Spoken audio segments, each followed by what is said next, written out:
தமிழகத்தின் கிழக்கு ஓரத்தில் பழைய சாலைகளால் சூழப்பட்ட ஒரு நகரம் இருந்தது.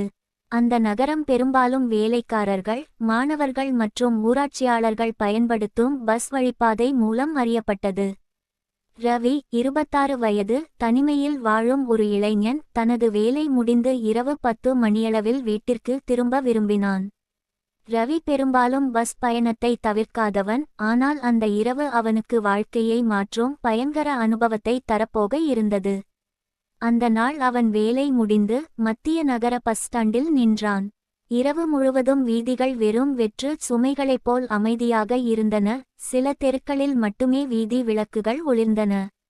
பஸ் வருவதற்கு முன்பு ரவி தனது கைப்பையைச் சரிபார்த்து கொண்டிருந்தான். அந்த பஸ் பழைய வகை, சற்று பழைய பூச்சிகள் மற்றும் பூஞ்சைகள் இருப்பது போல காற்றை வடிகட்டி ஓடுகிறது. பஸ் வந்ததும் அவன் ஏறினான். கண்ணுக்கு முன்னால் ஒரே பிரச்சினை தெரிந்தது. பஸ் வெறுமையாக இருந்தது. ஒரு சில பயணிகளே இருந்தனர். அவர்கள் அனைவரும் மிகவும் அமைதியாக, முகம் தெரியாமல் இருக்கின்றனர். பஸ் நகரத்தை விட்டு வெளியே சென்றது.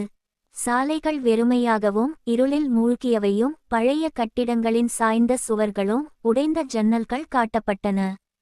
ரவி அருகிலிருந்த பெண்ணை நோக்கினான். அவள் கண்கள் வெள்ளையாக ஒளிர்ந்தன.